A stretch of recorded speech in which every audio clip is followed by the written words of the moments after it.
CTET की परीक्षा में ओएमआर शीट भरना एक बहुत ही अहम हिस्सा है।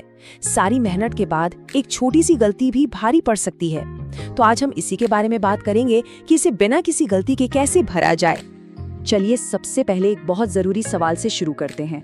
जरा सोचिए, क्या ओएमआर शीट पर भरा गया एक गलत गोला पूरी की पूरी परीक्षा के नतीजे को बदल सकता है? ये कोई बनावटी बात नहीं है, ये एक कैंडिडेट का असल अनुभव है। उन्होंने परीक्षा में तो सब सही किया, लेकिन ओएमआर शीट पर भाषा 1 और 2 में ऐसी गड़बड़ी हुई कि नतीजा फेल आया। इससे पता चलता है कि इस शीट को सही ढंग से भरना कितना ज्यादा जरूरी है।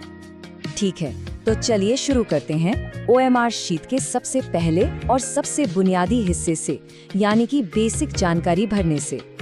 देखिए, रोल नंबर और बुकलेट कोड ये सिर्फ नंबर नहीं है, ये परीक्षा में किसी भी कैंडिडेट की पहचान होते हैं। अगर इनमें कोई भी गड़बड़ हो जाती है तो रिजल्ट रोका जा सकता है। तो यहाँ पर गलती की कोई गुंजाइश नहीं है। इसे भरने का तरीका बहुत सीधा है।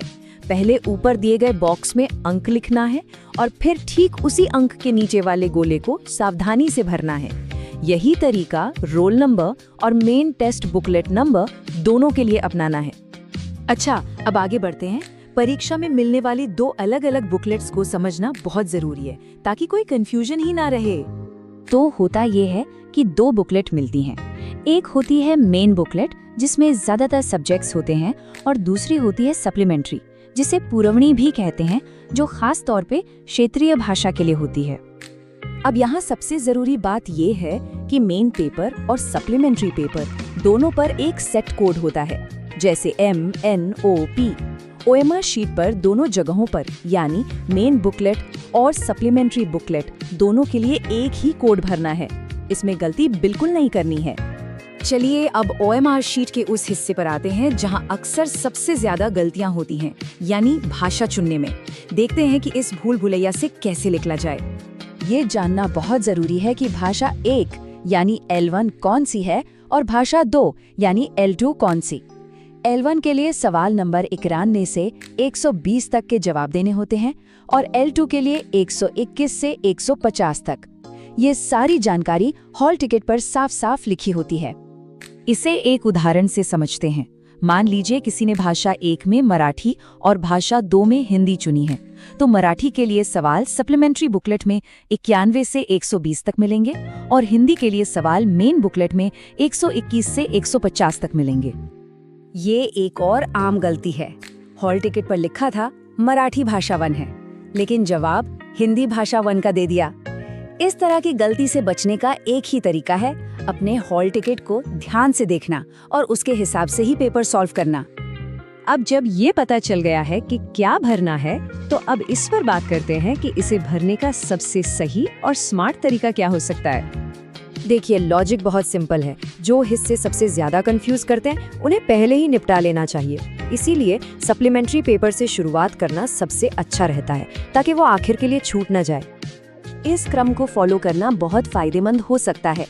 सबसे पहले सप्लीमेंट्री पेपर से भाषा 1, फिर मेन पेपर से भाषा 2, इसके बाद CDP और आखिर में अपना मुख्य विषय। ऐसा करने से भाषा वाले हिस्से, जिनमें पैसेज पढ़ना होता है, तब हो जाते हैं जब दिमाग एकदम फ्रेश होता है। औरंगाबाद के एक सेंटर पे बिल्कुल यही हुआ। एक कैंडिडेट ने पूरा मेन पेपर सॉल्व कर लिया और बाद में याद आया कि एक सप्लीमेंट्री बुकलेट भी थी जो उन्होंने खोली तक नहीं। तब तक बहुत देर हो चुकी थी। इसीलिए सप्लीमेंट्री पेपर को पहले करना सबसे सेफ है। चलिए अब परीक्षा में एक और महत्वपूर्ण चुनाव पर आते हैं, और वो है आपका मुख्य विषय। नियम सीधा है, अगर BA की डिग्री है तो सामाजिक विज्ञान के 31 से 90 तक के सवाल करने हैं, और अगर BSc की डिग्री है तो गणित और विज्ञान के 31 से 90 तक के सवाल करने हैं। ये दोनों ही सेक्शन मेन बुकलेट में होते हैं, बस अपनी डिग्री के हिसाब से सही सेक्शन चुनना है। ये एक ऐसी गलती है जो सीधे सीधे स्कोर को कम कर देती है। बैकग्राउंड सोशल साइंस का था, पर कंफ्यूजन में मैथ साइंस का सेक्शन सॉल्व कर दिया। जाहिर है उन सवालों के नंबर नहीं गिने गए, इसलिए हमेशा डबल चेक करना जरूरी है। और आखिर में कुछ फाइनल टिप्स पर नजर डालते हैं जो परीक्षा के दौरान बहुत काम आएंगी और एक अच्छा अनुभव सुनिश्चित करेंगी। ये कुछ छोटी छोटी आदतें हैं, लेकिन ये स्कोर और मानसिक शांति दोनों पर बहुत बड़ा असर डाल सकती हैं। जैसे कि कोई भी गोला खाली ना छोड़ें, अगर कोई सवाल छूट गया तो उसके बाद के सारे जवाब एक लाइन ऊपर